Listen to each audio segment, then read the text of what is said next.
resolved further to declare that candidate Ferdinand Bongbong Marcos Romualdez Marcos Jr. and candidate Sara Zimmerman Duterte received the highest number of votes.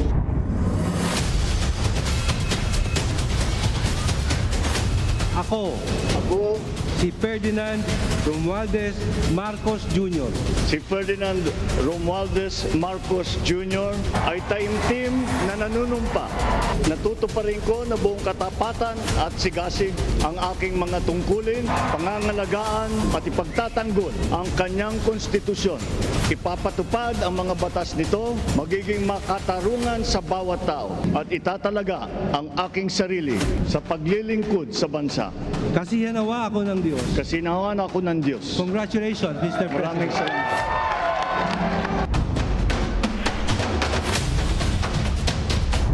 I fully understand the gravity of the responsibility that you've put on my shoulders.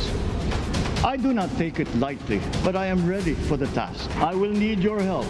I want to rely on it, but rest assured I do not predicate success on the wide cooperation that's needed. I will get it done.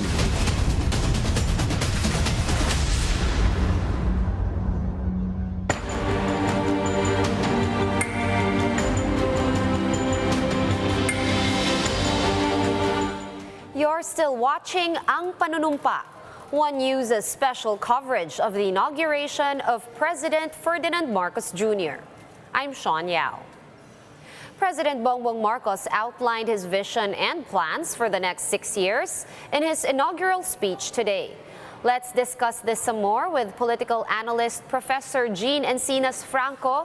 She joins us now over the phone. Good afternoon, Professor Jean. In general, what can you say about the inaugural speech of Marcos Jr. earlier today? Well, it was expected that in the speech he would once again put out to their narrative about the father's legacy, because that was what made him win and garner more than 31 million votes. But aside from his father and a little bit about President Duterte, outgoing President Duterte, he did not in any way mention any historical figure or any past president, actually. So that was kind of telling in a way. But he also articulated a lot of issues that are very close to low-income Filipinos, such as food, health, and also our overseas workers, which also tell you why he won in the first place. He knew which issues will stick to the masses. All right, now you're right, because Marcos Jr. actually said himself that he does share the aspirations of Filipinos. Let's take a moment, Professor, to listen to his exact words. Ang pangarap nyo ay pangarap ko. Sa pangarap na maging maunlad ang ating bansa, ang pangarap nyo ay pangarap ko. At sa pangarap na maging mas masinang ang kinabukasan natin at ng ating mga anak, ang pangarap nyo ay pangarap ko. All right, the unity narrative was, of course, still very much present in his inaugural speech, like it was during his entire campaign. Professor, what are your thoughts on this? How effective and convincing is it?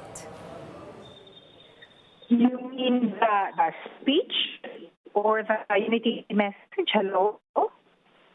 Hello? Hello? Professor? Hello? Yeah? Can you hear us? Yes. The unity Yes. message as contained in the speech, and of course, as it also is consistent with the campaign message. Yeah, it is consistent with the campaign message, but, any efforts towards unity is actually difficult because there are still some sectors among Filipinos that still, would like to hold them accountable, and that will persist for the next 6 years unless, there is some kind of retribution. All right, well, we'll see what happens with that. But he also did tackle COVID-19 response as well as other public health issues in his inaugural speech. Again, let's hear it from Marcos Jr. himself. We are presently drawing up a comprehensive, all-inclusive plan for economic transformation. We will build back better by doing things in the light of the experiences that we have had, both good and bad. It doesn't matter. No looking back in anger or nostalgia. In the road ahead, the immediate months will be rough, but I will walk that road with you.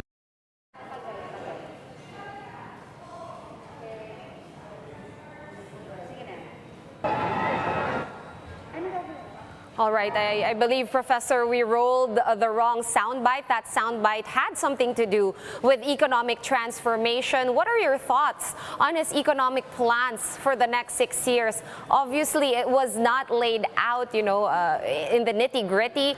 But generally speaking, what can you say about this, Professor? But of course, it's also expected that he has to really mention the economy as a very important thrust of his administration, mainly because of the uncertainties and the high inflation rate that we are actually experiencing right now. And it's also very close to people who voted. It's a very close issue to the people who voted him into office. And the thing that is going for him is that he appointed an economic team that has a long experience and that has a reputation for being competent. So in a way, that is one thing going for him. All right, and what about the mood during the final meeting between former President Duterte and Marcos Jr.? They seemed pretty relaxed. They were smiling. What does this say about the working relationship between the Marcoses and the Dutertes? Well, they really have to maintain an image which would tell the public that they're very much acting as a team. And I guess that's more so for the camp of Marcos Jr. because everybody says that he would not have won had it not been for Sara Duterte. And the Marcos camp should also recall that up to the day that he was getting out of office, Duterte still enjoys high approval ratings among the general public. So it says a lot about, the fact that Filipinos regarded the Duterte administration as something or an administration that worked for them. All right, on that note, thank you so much for your time and your insights. Political analyst, Professor Jean Encinas Franco, over the line. Thank you, Professor. However, Bayan Secretary General Renato Reyes says that President Bongbong Marcos was very selective in his inaugural speech. Reyes claimed that Marcos Jr. used his inaugural speech to praise his father's legacy instead of addressing major issues on oil, wages, and human rights. He also believes that Marcos Jr. was not able to lay out any concrete plan on how to solve these issues moving forward. We're going to pause for a quick break, but we will be back with more stories after that. Stay with us.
You're still watching Ang Panunumpa. One News's special coverage of the inauguration of President Ferdinand Marcos Jr. I'm Sean Yao. Watch parties were set up in several areas in Ilocos Norte for the inauguration of President Bongbong Marcos. We have Laila Pangilinan in Lawag to give us the latest. Hi Laila, what went on there today? Hi, Sean. Several Marcos supporters were thrilled to have witnessed PBBM's inauguration from miles away.